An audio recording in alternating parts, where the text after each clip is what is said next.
언약신학 이 25번째 시간입니다.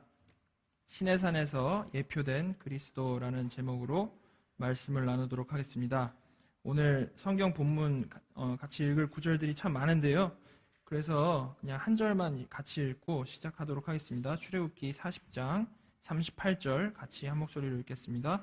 낮에는 여호와의 구름이 성막 위에 있고 밤에는 불이 그 구름 가운데에 있음을 이스라엘의 온 족속이 그 모든 행진하는 길에서 그들의 눈으로 보았더라. 아멘. 노예였던 이스라엘 백성은요, 하나님의 놀라우신 능력으로 출애굽을 했습니다.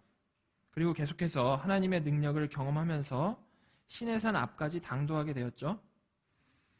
이렇게 승승장구했던 이들은 아주 자신감에 넘쳤습니다. 그래서 하나님께서는 내 말을 듣고 내 말을 잘 간직해라라고 말씀하셨는데, 이 이스라엘 백성은 우리가 잘 행하겠습니다라고 대답을 했죠.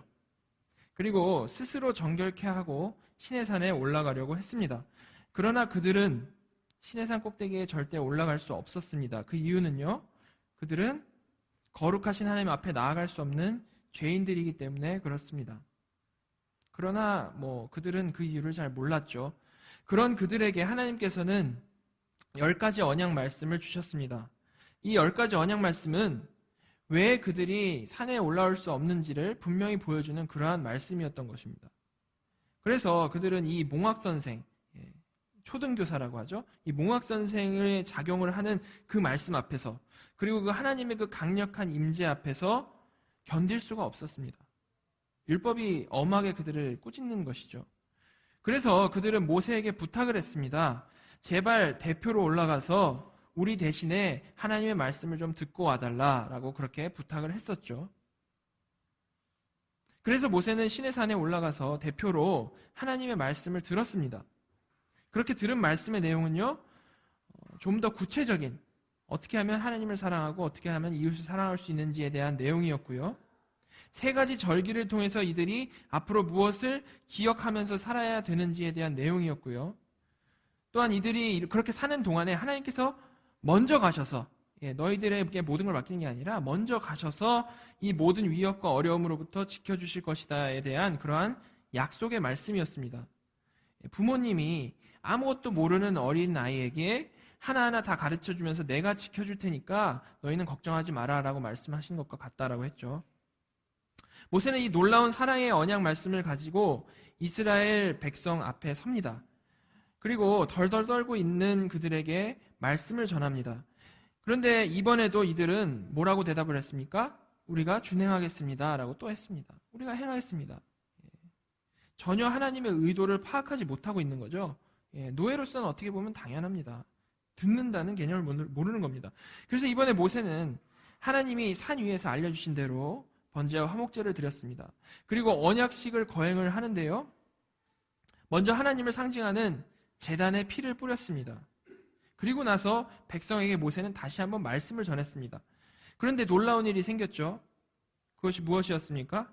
백성이 우리가 하나님의 말씀을 듣겠습니다라고 대답을 한 겁니다. 이들이 갑자기 그렇게 변한 이유를 이들에서 찾을 수 있을까요? 아니죠.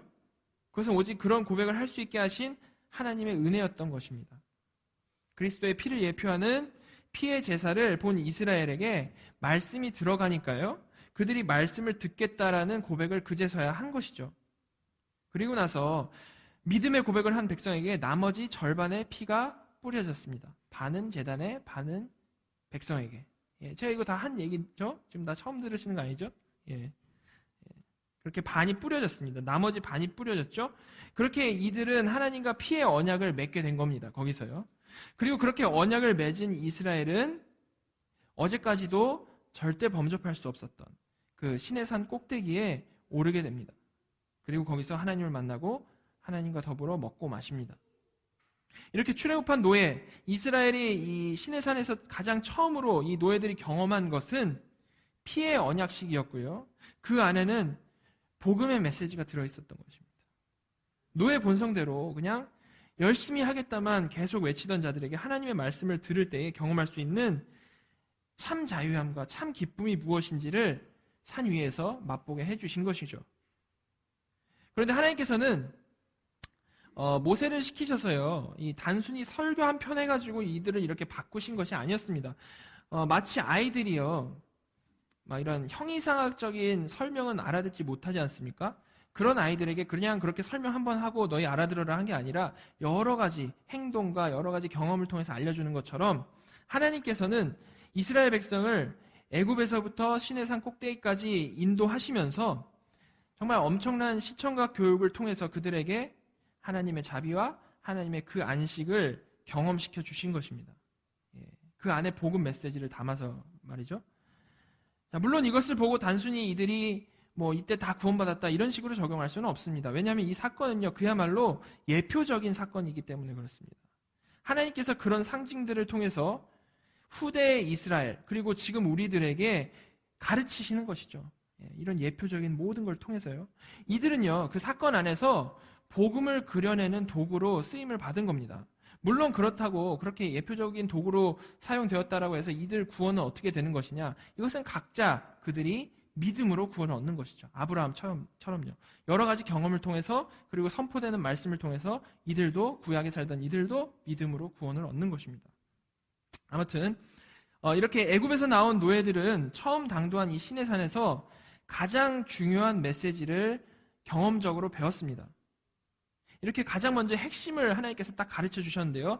이렇게 핵심을 가르쳐 주신 하나님께서는 이제 이들에게 단지 이때만이 아니고 앞으로의 삶에서도 꾸준히 하나님의 그 안식, 산 위에 그 안식을 경험을 하고 복음을 깨달을 수 있도록 장치를 마련해 주시기를 원했습니다. 그래서 그렇게 하기 위해서 하나님은 바로 다시 모세를 산 위로 부르신 겁니다. 한번 맛보았는데 이제 너희가 계속 맛봐야 될 거 아니냐? 모세 일로 와봐. 이렇게 하셨다는 거죠. 자, 그게 출애굽기 이제 24장 뒷부분인데요. 12절과 15절부터 18절을 제가 읽도록 하겠습니다. 여호와께서 모세에게 이르시되 너는 산에 올라 내게로 와서 거기 있으라. 내가 그들을 가르치도록 내가 율법과 계명을 친히 기록한 돌판을 내게 주리라. 15절 모세가 산에 오르매 구름이 산을 가리며 여호와의 영광이 시내산 위에 머무르고 구름이 엿새 동안 산을 가리더니 일곱째 날에 여호와께서 구름 가운데서 모세를 부르시니라. 산 위에 여호와의 영광이 이스라엘 자손의 눈에 맹렬한 불같이 보였고 모세는 구름 속으로 들어가서 산 위에 올랐으며 모세가 40일 40야를 산에 있으니라. 자, 먼저 12절 보시면요. 하나님께서는 모세가 앞으로 이들을 가르칠 수 있도록이라고 말씀을 하고 있습니다. 가르칠 수 있도록 시내산에서 말씀하신 그 율법의 핵심 10가지 언약 말씀을 친히 돌판에 기록해서 주시겠다라고 말씀을 해주셨습니다. 앞으로의 교육을 하나님께서 바라보신 것이죠. 이것만 봐도요, 지금 이들이 조금 전에 경험했던 그 시내산 꼭대기에서의 경험이 그냥 거기서 끝이 아니고 시작에 불과한 맛배기라는 것을 알 수가 있습니다. 모세는 이제 돌판을 받기 위해 산에 올랐고요. 이제 백성은요, 반대로 산 아래에 남습니다. 그리고 17절 보시면 모세가 올라간 산 위에 여호와의 영광이 아주 가득 차는데요. 그 영광은 산 아래 이스라엘 백성에게는 뭘로 보였다라고 합니까? 맹렬한 불로 보였다라고 합니다. 자, 이제 이게 어떤 상황입니까? 다시 한번 맛본 이스라엘 백성이 다시 산 아래 내려가서 다시 그 두루 도는 불칼이 산 위에 하나님과 산 아래 백성을 구분하는 것이죠. 감히 나아갈 수 없는 영광, 그 포지션으로 다시 간 겁니다. 원래 죄인의 자리로 돌아온 것이죠. 이스라엘은 하나님 두려워하는 자리에 남고, 그리고 모세는 그 불칼을 넘어서 하나님께로 간 겁니다. 그리고 그는 그 산 위에서 40일 40야 동안 하나님께 특별한 말씀을 받습니다. 그 받은 내용이요, 그 후에 지금 이게 24장인데 25장부터 31장까지 이어집니다. 올라가서 하나님께 말씀을 받은 거죠. 그 내용의 이제 구성을 생각을 해보면요, 처음에 이 피해 언약식을 거행하기 전에 모세가 백성들의 요청으로 시내산에 혼자 올라갔던 적이 있었죠. 그때 말씀을 받았을 때 가장 먼저 무슨 말씀을 해주셨습니까?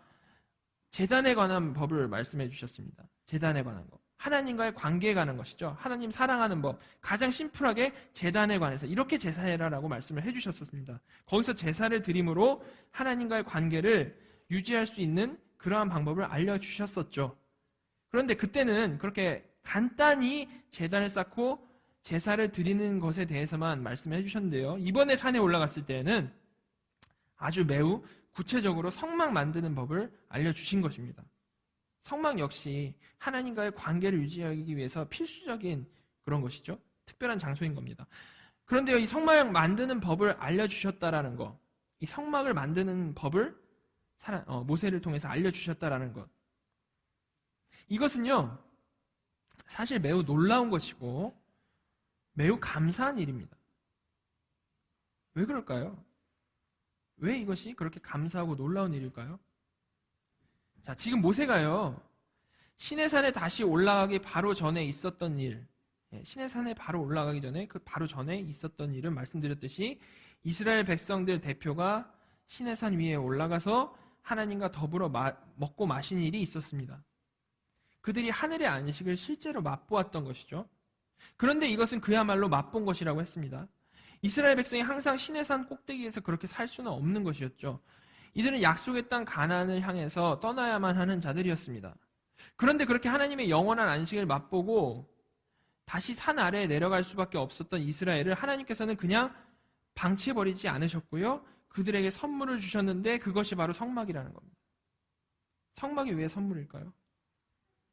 그 이유는 오로지 산 위에서만 만날 수 있던 그 하나님을, 그 하나님의 영광을 맛볼 수 있게 해주신 것이기 때문입니다. 친히 내려오셔서 성막에 거하심으로 그 영광을 맛보게 해주시는 것이기 때문에 그렇습니다. 엄청난 사랑의 표현인 것이죠. 마치 이와 같습니다. 한 부부가 있는데요. 내일 생리별을 해야 됩니다. 그래서 그 전날에 맛있는 거 먹으면서 좋은 추억을 쌓고 아주 화려한 파티를 했어요. 그리고 나서 그 다음날이 됐는데 와이프가 떠나는데 남편이 와이프를 절대 떠나보내기가 싫은 겁니다. 그래서 어떻게든 같이 갈 수 있는 방법을 마련해가지고 이렇게 하면 우리가 같이 갈 수 있다라고 지금 설명을 해주는 겁니다. 생리별을 막아버리는 거죠. 이와 같이 성막은요, 하나님께서 산 아래로 내려오셔서 이스라엘과 함께 하시기 위해 직접 고안하신 사랑의 선물인 겁니다. 산 위의 세트를 이스라엘을 위해서 산 아래로 옮겨버리신 것이죠.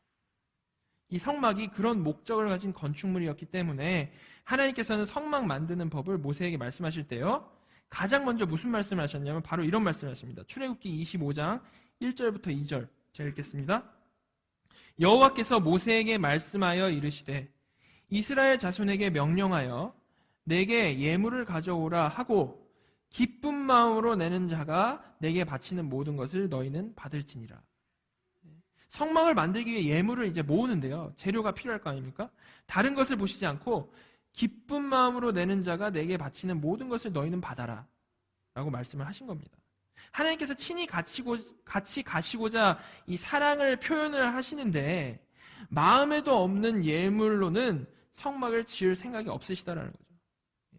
그리고 나서 하나님께서는 이제 25장부터 31장까지 길게 이어서 성막을 만들 아주 매우 구체적인 방법과 그 성막에서 일할 제사장의 역할에 대해서 모세에게 말씀을 해 주십니다. 그리고 이제 어떻게 성막을 만드는지, 제사장은 뭘 해야 되는지를 말씀을 마치시면서 이제 무슨 말씀으로 말을 맺으시냐면요, 안식일에 대해서 말씀을 해주십니다. 자, 출애굽기 그게 31장 12절부터 14절인데요. 제가 읽겠습니다. 여호와께서 모세에게 말씀하여 이르시되 너는 이스라엘 자손에게 말하여 이르기를 너희는 나의 안식일을 지키라. 이는 나와 너희 사이에 너희 대대의 표징이니 나는 너희를 거룩하게 하는 여호와인 줄 너희가 알게 함이라. 너희는 안식일을 지킬지니 이는 너희에게 거룩한 날이 됨이니라. 그 날을 더럽히는 자는 모두 죽일지며 그 날에 일하는 자는 모두 그 백성 중에서 그 생명이 끊어지리라. 성막 만드는 법을 알려주시면서 마지막으로 이렇게 안식에 대해서 말씀해 주시는 이유가 뭐겠습니까? 바로 그 시내산 꼭대기에서 경험했던 그 안식을 지금 알려준 이 성막을 통해서 안식일을 지키며 경험하라는 것이죠. 안식일 규례를 안 지키면 여기 죽인다라는 그러한 말씀이 있어서 그냥 무서운 율법이라고만 생각을 할 수 있지만요. 사실 하나님께서는 지금 이 명령을 주신 의도가요. 기본적으로 하나님의 사랑과 하나님의 자비인 겁니다. 그 산 위에서만 경험할 수 있었던 안식, 이제 너희가 안식일 지키면서 경험해라 라는 거죠. 이 땅에 살면서도 그 산 위의 안식을 경험할 수 있도록 엄청난 배려와 엄청난 사랑이 들어있는 겁니다. 그리고 그렇게 안식일 규례까지 말씀해 주시고 나서 하나님의 언약 말씀을 이제 손수 적은 돌판을 모세에게 주십니다. 출애굽기 그게 31장 18절인데요. 제가 읽겠습니다. 여호와께서 시내산 위에서 모세에게 이르시기를 마치신 때에 증거판 둘을 모세에게 주시니 이는 돌판이요 하나님이 친히 쓰신 것이더라. 자, 어떻습니까? 하나님께서 이스라엘 백성이 가나안을 향해 떠나는 길에 그들과 동행해 주시기 위해서, 그리고 그 안식을 계속 경험케 해 주시기 위해서 성막 만드는 법을 친히 모세에게 알려주셨습니다. 이 안에 어떤 마음이 들어있냐면 자식 혼자 떠나보낼 수 없는 부모의 마음, 아내 혼자 떠나게 할 수 없는 남편의 사랑, 이런 게 다 들어있는 거죠. 이런 하나님의 사랑에 대해서 원래대로라면요, 자, 이렇게 하나님의 사랑을 베푸셔서 모세를 통해서 보내주셨습니다. 그럼 원래대로라면 이어져야 할 매우 당연한 스토리는 뭐겠습니까? 모세가요, 양손에 두 돌판을 들고 내려가서 백성들에게 하나님이 우리랑 함께 가신대 라고 이 떨리는 목소리로, 기쁨에 찬 목소리로 말을 하면 백성은 너무 좋아서 환호성을 지르고 감사와 찬양을 하는 그러한 그림, 그게 당연하고 너무나도 합당한 것이죠. 이미 맛봤잖아요. 산 위에서 맛봤는데 이제 떠나야 되니까 이제 아쉽네 하고 있었는데 하나님이 우리와 함께 가신대 라고 말씀을 해준 겁니다. 얼마나 기쁘겠습니까? 그런데 산 아래에서는 그럴 수 없는 상황이 벌어지고 있었습니다. 하나님께서 사랑을 담아서 성막 만드는 법을 알려주시는 동안에 이스라엘 백성은 바로 얼마 전에 하나님께 직접 들었던 1계명부터 4계명까지를 모두 다 어기고 있었습니다. 자, 어떻게 어겼는지 보겠습니다. 출애굽기 32장 1절부터 6절인데요. 제가 4절까지만 먼저 읽겠습니다. 백성이 모세가 산에서 내려옴이 더딤을 보고 모여 백성이 아론에게 이르러 말하되 일어나라, 우리를 위하여 우리를 인도할 신을 만들라. 이 모세 곧 우리를 애굽 땅에서 인도하여 낸 사람은 어찌 되었는지 알지 못함이니라. 아론이 그들에게 이르되 너희의 아내와 자녀의 귀에서 금 귀고리를 빼어 내게로 가져오라. 모든 백성이 그 귀에서 금 귀고리를 빼어 아론에게로 가져가매 아론이 그들의 손에서 금 귀고리를 받아 부어서 조각칼로 새겨 송아지 형상을 만드니. 일단 여기까지 읽겠습니다. 백성이 아론에게 우리를 위하여 우리를 인도할 신을 만들라라고 말을 합니다. 자, 이것은 뭘 어긴 겁니까? 1계명이 뭐였죠? 1계명이요? 나 외에 다른 신을 내게 두지 말라였습니다. 이것을 정면으로 어기고 있는 겁니다. 그리고 결국 우상을 만들었는데요. 2계명이 뭐였습니까? 2계명 내용이 뭐였습니까? 2계명은 너를 위하여 새긴 우상을 만들지 말라였습니다. 2계명 내용이요. 너를 위하여 새긴 우상을 만들지 말라. 근데 아론이 지금 뭐라고 말하고 있습니까? 우리를 위하여 우리를 인도할 신을 만들라. 그런 요청에 대해서 아론은 지금 조각칼로 새겨서 송아지 우상을 만들고 있습니다.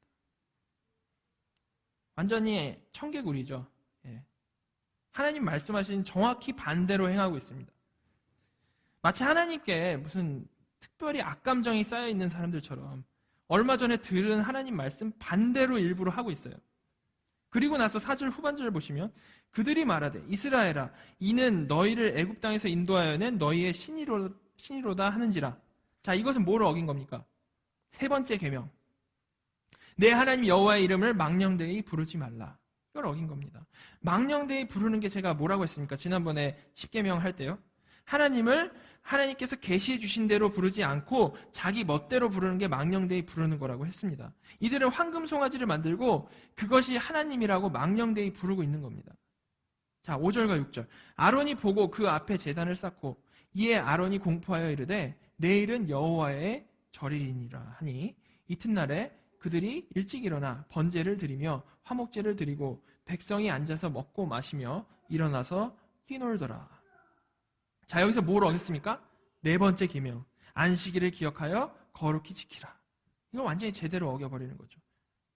시내산에 올라가서 이 사람들이 뭐 하는 사람입니까? 하나님을 배우고 먹고 마신 자들입니다. 뭐 옛날 기억도 아니고 며칠 전에. 그 전에는 애굽에서 뭘 경험했습니까? 10가지 재앙, 홍해를 가르는 능력, 구름 기둥과 불 기둥, 만나와 메추라기 이거 다 경험한 자들이었거든요. 그럼에도 불구하고 이들은 마치 정말 하나님께 뭐 쌓인 게 있는 사람처럼 아주 완전히 순서에 맞춰서 1계명부터 4계명까지 완전히 정반대로 행해버린 겁니다. 제가 10가지 언약 말씀 설명해 드릴 때요. 1계명부터 4계명까지가 뭐에 대한 말씀이라고 했습니까? 하나님 사랑과 관련된 말씀이라고 했습니다. 그러니까 지금 상황이 뭐냐면요. 산 위에서는 하나님께서 백성들에 대한 사랑의 표현으로 성막 만드는 법을 알려주시며 내가 너희랑 같이 갈게. 아주 감격적으로 모세에게 그렇게 말씀을 하고 계셨는데 땅에서는 백성들이 우리는 하나님을 사랑하지 않습니다라는 것을 정말 아주 적극적으로 표현하면서 춤추고 노래하고 있었다라는 거죠. 열이 확 뻗죠. 그렇지 않습니까? 이를 보시고 하나님께서 모세에게 이렇게 말씀하십니다. 32장 7절부터 10절 여호와께서 모세에게 이르시되 너는 내려가라. 내가 애굽 땅에서 인도하여 낸 내 백성이 부패하였도다. 그들이 내가 그들에게 명령한 길을 속히 떠나 자기를 위하여 송아지를 부어 만들고 그것을 예배하며 그것에게 제물을 드리며 말하기를 이스라엘아 이는 너희를 애굽 땅에서 인도하여 낸 너희 신이라 하였도다. 여호와께서 또 모세에게 이르시되 내가 이 백성을 보니 목이 뻣뻣한 백성이로다. 그런즉 내가 하는 대로 두라. 내가 그들에게 진노하여 그들을 진멸하고 너를 큰 나라가 되게 하리라. 이 말씀에서 하나님의 마음이 보이십니까? 이 똑같은 상황을 겪었다면요, 아마 우리 중에서도 대노하지 않을 만한 사람이 없을 겁니다. 나는 완전히 사랑을 베풀고 있는데 반대쪽에서 그냥 차곡차곡 배신을 하고 있는 거죠. 이렇게 화가 치밀어 오를 수 있는 일이 없는 거죠. 하나님은 이스라엘 백성을 신부로 생각을 하고 계시는데 이스라엘 백성은 송아지 따위를 만들어 놓고 그게 자기 남편이라고 춤추고 노래하고 있었다라는 겁니다. 진노하지 않으실 수가 없습니다. 우리가 이 사건을 볼 때요, 그렇게 큰 경험, 그렇게 대단한 경험을 한 이스라엘이 어떻게 이럴 수가 있느냐라고 생각을 할 수 있습니다. 그렇지만 성경은요 사실 이 1계명부터 4계명까지를 수시로 어기고 사는 우리의 모습을 보여주는 겁니다.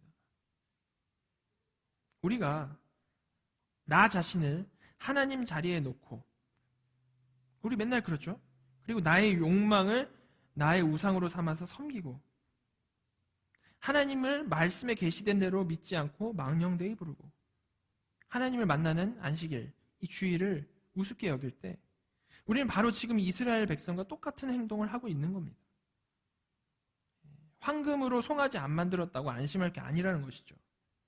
우리가 그렇게 살아갈 때 하나님의 마음은 바로 지금 읽으신 대로 우리를 진멸하실 만큼의 진노일 수밖에 없는 겁니다. 그런데 이 사건 이후에 이스라엘은 어떻게 됐습니까? 진멸되지 않았죠. 진멸됐으면 성경 여기까지 하고 끝났겠죠. 출애굽기 나오다가 끝 이렇게 됐을 텐데 그들의 역사는 지속됐습니다.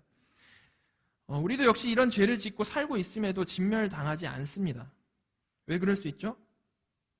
그것은요 바로 이 하나님 말씀 다음에 이어지는 모세의 중보, 그리고 그 모세의 중보가 예표하는 그리스도의 중보 때문에 그런 것입니다. 자, 출애굽기 32장 11절부터 14절을 제가 읽겠습니다. 모세가 그의 하나님 여호와께 구하여 이르되 여호와여 어찌하여 그 큰 권능과 강한 손으로 애굽 땅에서 인도하여 내신 주의 백성에게 진노하시나이까? 어찌하여 애굽 사람들이 이르기를 여호와가 자기 백성을 산에서 죽이고 지면에서 진멸하려는 악한 의도로 인도해 내었다고 말하게 하시려 하나이까? 주의 맹렬한 노를 그치시고 뜻을 돌이키사 주의 백성에게 이 화를 내리지 마옵소서. 주의 종 아브라함과 이삭과 이스라엘을 기억하소서. 주께서 그들을 위하여 주를 가리켜 맹세하여 이르시기를 내가 너희의 자손을 하늘의 별처럼 많게 하고 내가 허락한 이 온 땅을 너희의 자손에게 주어 영원한 기업이 되게 하리라 하셨나이다. 지금 철저한 언약의 근거에서 기도를 하고 있죠. 14절에 여호와께서 뜻을 돌이키사 말씀하신 화를 그 백성에게 내리지 아니하시니라. 자, 여기서 하나님께서는 이 모세의 중보를 통해서요, 하나님과 사람 사이에 그리스도의 중보가 없으면 우리는 그 진노를 받고 죽어야만 하는 존재다라는 것을 우리에게 말씀을 해주시는 겁니다. 그래서요, 어떻게 보면 진노하신 하나님이 너무 쉽게 풀리는 것 같은 느낌이 들지 않습니까? 그렇죠? 화나셨다가 14절 보시면 갑자기 뜻을 돌이키셨다라고 지금 나오지 않습니까? 근데 우리가 알기로는 하나님께서는 절대 그 뜻하신 것을 바꾸시지 않는 분이십니다. 또한 영원하시고 실수하지 않는 그런 하나님이십니다. 그렇죠? 그런데 여기서 하나님께서는 너무 쉽게 화난 마음을 풀어버리시는 것 같아 보인다라는 거죠. 따라서 이것은요, 우리가 기도만 하면 하나님의 마음이 이렇게 쉽게 변할 것이다라는 것을 말하기 위함이 아닌 것입니다. 그럼 이 말씀을 우리가 어떻게 이해해야 됩니까? 이 말씀은요, 우리가 이렇게 하나님의 진노 아래 죽어야 할 자들이 맞는데 중보자의 기도 때문에 사는 것임을 분명히 보여주는 말씀인 것입니다. 그리스도의 중보를 예표하기 위함이라는 것이죠. 여기서 우리가 무슨 교훈을 얻어서 우리가 이렇게 열심히 기도하면 하나님께서 뜻을 바꾸실 것이다, 이런 거 말하는 게 아니라는 겁니다. 그리스도의 중보를 예표하는 것입니다. 이렇게 그리스도의 중보를 예표하는 모세의 중보로 하나님께서는 이스라엘을 진멸하시겠다라는 그 계획을 거두셨습니다. 그런데 이런 사실을 산 아래에 있는 이스라엘 백성은 알았습니까? 몰랐습니까? 지금 모세랑 하나님 사이에서 일어난 일이죠. 산 아래에 있는 이스라엘은 몰랐습니다. 그냥 그 시간에도 송아지 앞에서 계속 춤추고 노래하고 떠들고 있었던 것이죠. 그럼 하나님께서 진멸하시겠다라는 계획은 거두셨습니다. 그렇지만 이런 백성들에게 이것이 얼마나 잘못된 것인지에 대해서 분명하게 교육을 해주시는 것은 필요하겠죠. 자, 그에 대한 말씀이 이어집니다. 32장 15절부터 19절 제가 읽겠습니다. 모세가 돌이켜 산에서 내려오는데 두 증거판이 그의 손에 있고 그 판의 양면 이쪽 저쪽에 글자가 있으니 그 판은 하나님이 만드신 것이요 글자는 하나님이 쓰셔서 판에 새기신 것이더라. 여호수아가 백성들의 요란한 소리를 듣고 모세에게 말하되 진중에서 싸우는 소리가 나나이다. 모세가 이르되 이는 승전가도 아니요 패하여 부르짖는 소리도 아니라 내가 듣기에는 노래하는 소리로다 하고 전에 가까이 이르러 그 송아지와 그 춤추는 것들을 보고 크게 노하여 손에서 그 판들을 산 아래로 던져 깨트리니라. 주님이 주신 증거판을 들고 모세는 산에서부터 내려옵니다. 그때 아무것도 모르고 우상 앞에서 춤추고 노래하고 있던 이 이스라엘 백성이 눈에 딱 들어오는 겁니다. 그리고 모세는 들고 있던 돌판을 산 아래로 던져서 깨트려 버립니다. 이것을 보고요, 어떤 목사님은 모세가 성질이 정말 고약했다, 뭐 이런 식으로 농담 섞어서 얘기를 하시는데요, 이런 말이 아니죠. 이것은요, 무슨 의미냐면 하나님이 너희랑 맺어주신 언약이 깨졌다라는 겁니다. 하나님께서 너희와 맺어주신 그 언약이 깨졌다. 하나님께서는 그들을 은혜로 언약 백성을 삼아주셨는데 그들은 그 언약을 아주 정면으로 깨버렸고 지금 모세 눈앞에서 그렇게 언약 깨는 행동을 하고 있었다는 겁니다. 그래서 모세는 그 돌판을 던져 깨므로 너희들이 저지른 죄가 하나님과 언약을 깨는 행동이다라는 것을 아주 눈으로 보여준 겁니다. 그리고 모세는 그렇게 언약을 깬 행동이 얼마나 큰 죄이고 무서운 것인지를 아주 철저히 경험하게 해줍니다. 자, 출애굽기 32장 26절부터 28절입니다. 이에 모세가 진 문에 서서 이르되 누구든지 여호와의 편에 있는 자는 내게로 나아오라 하매 레위 자손이 다 모여 그에게로 가는지라. 모세가 그들에게 이르되 이스라엘의 하나님 여호와께서 이렇게 말씀하시기를 너희는 각각 허리에 칼을 차고 진 이문에서 저문까지 왕래하여 각 사람이 그 형제를, 각 사람이 자기의 친구를, 각 사람이 자기의 이웃을 죽이라 하셨느니라. 레위 자손이 모세의 말대로 행하매 이날에 백성 중에 3,000명가량이 죽임을 당하니라. 정말 잔인하고요, 정말 무서운 일이죠. 자, 하나님께서는 왜 이런 식으로 무서운 심판을 하셨을까요? 모든 이스라엘 백성을 진멸하는 것은 하지 않겠다라고 하셨지만 이런 무서운 징계를 통해서 하나님과 언약을 깨는 것이 얼마나 무서운 죄인지, 얼마나 심각한 죄인지를 분명히 보여주시는 겁니다. 하나님 사랑과 관련된 1계명부터 4계명까지를 대놓고 어기면서도 이것이 정말 죄인지도 모르고 춤추고 노래하던 이스라엘 백성에게 이웃사랑과 관련된 이 살인하지 말라라는 계명이 깨질 때 그 고통이 얼마나 심한지를 실제적으로 체험케 해주신 겁니다. 언약 깨는 것이 얼마나 심각한 죄인지를 아주 피부로 느끼게 해주신 것이죠. 그렇게 이날 이스라엘 백성 중에 3,000명은요 가족과 이웃의 손에 죽임을 당했습니다. 남아있는 사람들도 그 처참한 경험을 통해서 1부터 4계명을 깬 것을 지켜보신 그 하나님의 아픈 마음을 아마 조금이나마 경험할 수 있었을 것입니다. 사람은 언제나 이렇게 고통 가운데 배우는 거죠. 그리고 하나님께서는 모세에게 이렇게 말씀하십니다. 33장 2절 3절.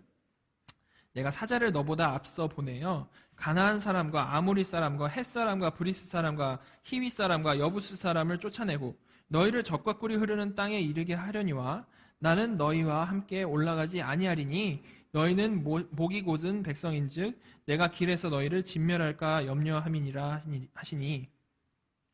자, 하나님께서는 원래 이 성막 만드는 법을 모세에게 알려주시면서 어떤 계획을 세우셨습니까? 가나안 가는 길을 너희와 함께 동행해 주겠다라는 계획을 세우셨습니다. 그런데 지금 약속대로 그들을 가나안에 가게는 해주시겠지만 하나님은 안 가겠다라고 선언을 해버리신 것입니다. 왜냐면요, 그들의 상태를 보니까 같이 가다가는 분명히 다 진멸해 버릴 것 같기 때문에 라고 말씀을 하시죠. 즉 이 말씀은 하나님 없는 광야 40년을 이들에게 살게 하겠다라는 이런 말씀을 하시는 겁니다. 아주 심각한 것이죠. 그런데 여기 또다시 모세의 중보가 끼어듭니다. 자, 33장 12절부터 14절. 모세가 여호와께 아뢰되 보시옵소서 주께서 내게 이 백성을 인도하여 올라가라 하시면서 나와 함께 보낼 자를 내게 지시하지 아니하시나이다. 주께서 전에 말씀하시기를 나는 이름으로도 너를 알고 너도 내 앞에 은총을 입었다 하셨사온즉 내가 참으로 주의 목전에 은총을 입었사오면 원하건대 주의 길을 내게 보이사 내게 주를 알리시고 나로 주의 목전에 은총을 입게 하시며 이 족속을 주의 백성으로 여기소서. 여호와께서 이르시되 내가 친히 가리라 내가 너를 쉬게 하리라. 자, 하나님께서는 앞에서 모세 중보에 의해서 이스라엘 백성을 진멸하지 않겠다라고 하신 것과 같이 여기서도 모세의 중보로 인해서요 다시 같이 가시겠다라고 말씀을 하고 계십니다. 그리고 단지 같이 가실 뿐만이 아니라 13절에 보시면 언약을 파기한 이스라엘 백성을 다시 언약 백성으로 여겨달라는 기도도 들으십니다. 이 모든 말씀은 역시 하나님께서 마음을 쉽게 바꾸신다라는 것을 말하려는 것이 아니고요. 모세의 중보가 예표하는 그리스도의 중보 때문에 하나님께서 우리를 그의 백성 삼아주시는 것이고 모세의 중보가 예표하는 그 그리스도의 중보 때문에 하나님께서 우리와 동행하시는 것이다라는 것을 분명히 보여주는 겁니다. 우리에겐 답이 없는데. 자, 그럼 이제 이렇게 모세의 중보로 다시 함께 가시기로 하시고 다시 그의 백성으로 여겨주시기로 하셨으니까요. 이제 뭐가 필요하겠습니까? 지금 원상복귀를 해 가잖아요. 지금 죄를 지어가지고 완전히 다 깨졌다가 원상복귀를 모세의 기도를 통해서 해 나가는데 뭐가 이제 필요합니까? 원래 하던 대로 하기 위해서는 깨버린 돌판이 다시 필요하겠죠. 그래서 이어진 34장에서는 하나님께서는 두 번째 돌판을 모세에게 내려주시고 다시 언약을 세워주시는 겁니다. 그리고 모세는 그 두 번째 돌판을 시내산에서 들고 내려옵니다. 이렇게 모세의 중보로 모든 것이 이제 원상복귀가 되는 것이죠. 그리고 그렇게 산 아래 내려온 모세는 이제 그 후로 35장부터 40장까지 시내산 위에서 하나님께 들은 대로 하나님께 마음의 예물을 바치는 것부터 시작을 해서 성막을 지어 나갑니다. 그리고 다 짓고 나서는 하나님께 다시 받은 그 두 번째 돌판이요. 그것을 증거궤에 넣어서 지성소 안에 넣어 놓습니다. 그리고 그 외에 다른 모든 것도 하나님께서 말씀하신 대로 완벽하게 준비를 합니다. 그때 이제 놀라운 일이 일어나죠. 그것이 이제 출애굽기 가장 마지막 부분, 출애굽기 40장 33절부터 38절입니다. 우리 같이 한번 천천히 한 목소리로 읽어보도록 하겠습니다. 그는 또 성막과 제단 주위 뜰에 포장을 치고 뜰 문에 휘장을 다니라. 모세가 이같이 역사를 마치니 구름이 회막에 덮이고 여호와의 영광이 성막에 충만하매 모세가 회막에 들어갈 수 없었으니 이는 구름이 회막 위에 덮이고 여호와의 영광이 성막에 충만함이었으며 구름이 성막 위에서 떠오를 때에는 이스라엘 자손이 그 모든 행진하는 길에 앞으로 나아갔고 구름이 떠오르지 않을 때에는 떠오르는 날까지 나아가지 아니하였으며 낮에는 여호와의 구름이 성막 위에 있고 밤에는 불이 그 구름 가운데에 있음을 이스라엘의 온 족속이 그 모든 행진하는 길에서 그들의 눈으로 보았더라. 아멘. 이게 출애굽기 마지막 부분인데요.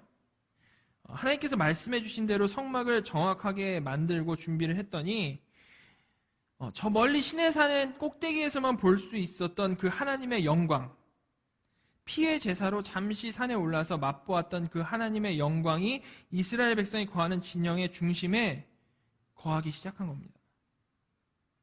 하나님 없이 여행을 갔어야 했던 이스라엘과 하나님이 이제 함께 하시기 시작한 겁니다. 그리고 앞으로 그들이 겪게 될 이제 광야 40년이 남아있지 않습니까? 이제 시내산이니까 출발해서 40년 동안 살아야 되는데 그 40년 동안 그 하나님의 영광은 그들의 중심에서 그들을 인도하게 됩니다.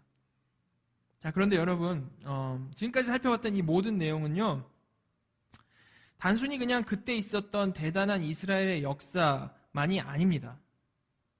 이 모든 내용은 실제로 역사였죠. 그렇지만 또한 장래에 일어날 일을 아주 분명하게 그려내고 있었습니다. 이 역사 자체가요. 그것이 뭡니까? 그것은요, 바로 그리스도의 오심입니다. 이스라엘의 이 역사를 통해서 그리스도의 오심이 그려졌다라는 거죠. 그림을 그렸다라는 겁니다. 구약을 통해서. 그리고 2000년 전에 예수 그리스도께서는 실제로 이 땅에 오셔서 오늘 살펴본 출애굽기의 이 예표적 역사를 몸으로 완성해 내신 것입니다. 자, 이것이 어떻게 성취됐는지 요한복음을 가서 좀 확인해 보겠습니다. 요한복음 1장 14절.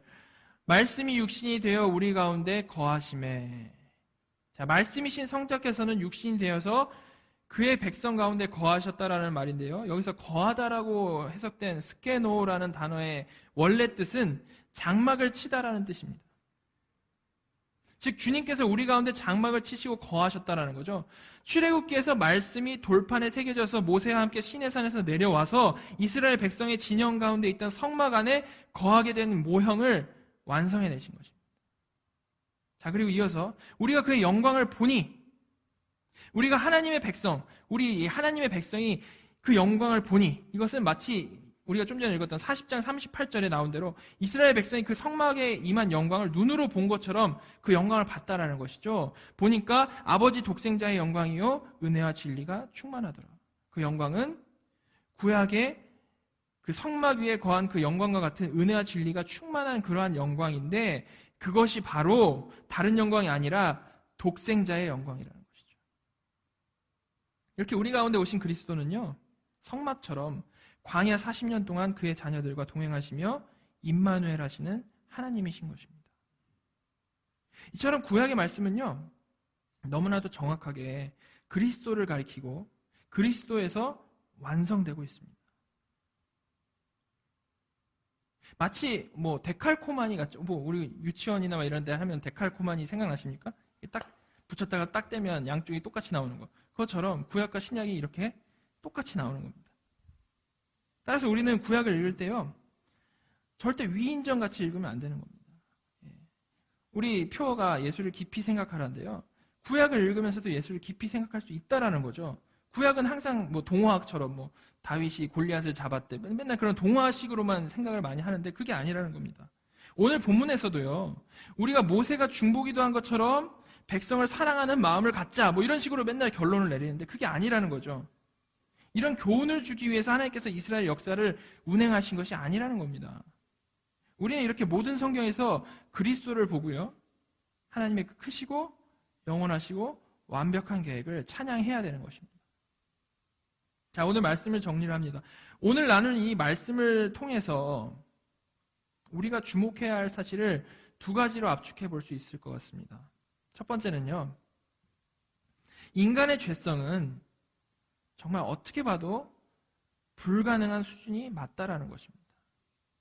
이스라엘 백성이 시내산 정상에서 경험했던 하나님과의 만찬은요, 인간으로서 경험할 수 있는 최고의 영광이었습니다. 그리고 그 전에도 이들은 말씀드렸듯이 수많은, 정말 그 어느 누구도 경험할 수 없었던 압도적인 하나님의 그 기적들을 경험을 했죠.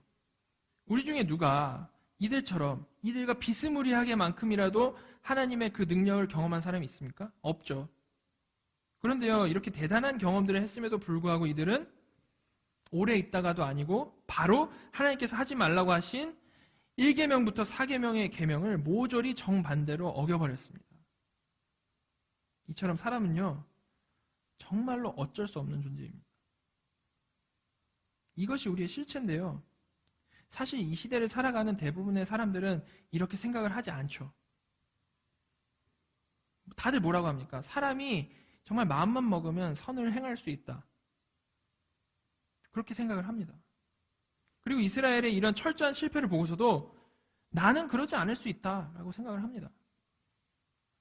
어쩜 이럴 수 있냐? 나는 그러지 않을 수 있다고 생각한다는 거죠. 그러나 이런 생각은 아직 나 자신을 제대로 보지 못했기 때문에 하는 얘기인 것입니다. 아담 이래로 죄인은요, 모두가 똑같습니다. 마음만 먹으면 선을 행할 수 있는 존재가 아니고요, 하나님 앞에서 절대로 조금도 의로울 수 있는 존재가 아니라는 겁니다. 마음 먹어도 안 된다는 거죠. 우리가 착해 보이는 거는 안 들켜서 그렇습니다. 이사야의 말대로 우리의 의, 우리가 최선을 다해서 노력해서 만들어낸 그 최선의 의도 하나님 앞에서는 더러운 걸레와도 같다는 겁니다. 오늘 살펴본 출애굽기 내용을 통해서 우리는 우리의 이런 철저한 불가능성을 다시 한번 기억해야 됩니다. 이렇게 살다 보면 또 내가 착한 것 같이 느끼고 뭐 이렇게 가는데요. 그게 아니라 정말 우리는 불가능한 존재다. 자, 그리고 두 번째로 오늘 말씀을 통해 분명히 우리가 알 수 있는 사실은 이런 불가능한 존재들이 죽지 않고 여전히 살아가고 또한 하나님의 백성으로까지 여김을 받는 이유는 오직 철저히 100% 예수 그리스도 때문이라는 겁니다. 이스라엘 백성이 시내 산에 올라가서 하나님과 먹고 마시기 전에 무슨 일이 있었습니까? 피가 뿌려지는 언약식이 있었죠. 그래서 그 피의 공로로 하나님께 나아갈 수 있었습니다. 이처럼 절대 하나님 앞에 나아갈 수 없는 죄인들인 우리가 하나님과 먹고 마실 수 있는 유일한 방법은 그리스도께서 십자가에서 흘리신 보혈의 공로를 의지하는 것밖에 없다라는 겁니다. 그 이유를 다른 데서는 절대 찾을 수가 없다는 겁니다. 우리의 가능성이 1%도 없다라는 겁니다. 그 피 때문에 우리는 나아갈 수 있다라는 것이죠. 자, 그런데요, 문제는 우리가 그렇게 구원의 경험, 너무나도 은혜를 받고 정말 하나님께서 날 구원하셨네, 난 정말 죄인이고 오직 예수 때문에 구원을 받았다라는 그러한 경험을 한 후에도 우리는 이스라엘 백성처럼 하나님의 말씀을 정면으로 어기면서 살아간다라는 겁니다. 어제도 그랬고 오늘도 그랬고 내일도 그러겠죠. 그런데 그럼에도 불구하고 우리가 진멸당하지 않고요, 하나님의 백성, 하나님의 자녀로 살 수 있는 이유는요, 모세의 중보가 그려내던 그리스도의 중보, 지금 이 시간에도 하늘 보좌 우편에서 우리를 위해 중보하시는 그 그리스도의 중보 때문이라는 겁니다. 그 중보가 우리를 십자가의 공로에 연결을 시키는 것이죠. 자, 이렇게 두 가지. 첫째는 우리는 철저히 불가능한 존재다. 둘째는 우리는 오직 주님 때문에 산다. 바로 이 두 가지 진리를 우리는 분명히 정말 머리와 가슴에 새기고 날마다 우리 자신을 돌아봐야 되는 것입니다. 나는 정말로 내가 하나님 앞에서 내세울 것 없는 죄인임을 아는가? 나는 정말로 오직 예수 그리스도만이 길이요 진리요 생명이심을 믿는가? 2018년 1년 동안요, 우리가 맥체인 성경 읽기를 통해서 같이 말씀도 읽고 또한 소요리 문답을 통해서 같이 교리 공부도 열심히 하게 될 건데요. 그렇게 말씀과 교리 공부를 하시면서 우리가 계속 이 두 가지를 깊이 묵상하시기 바랍니다. 내가 정말 죄인임을 묵상해서 그것이 정말로 깨달아질 때 예수 그리스도가 정말로 나의 주님, 정말로 길이요 진리요 생명으로 느껴지는 것이고 그것을 붙잡을 수 있다는 겁니다. 자, 그래서 정말로 말씀이 육신되어 우리 가운데 거하신 주님의 그 하늘의 영광을 맛보고 또한 누리시는 저와 여러분이 되기를 간절히 바랍니다. 같이 기도하겠습니다. 주님, 주께서 죽으시고 다시 사셔서 우리에게 살 길을 열어주신 것에 감사드립니다.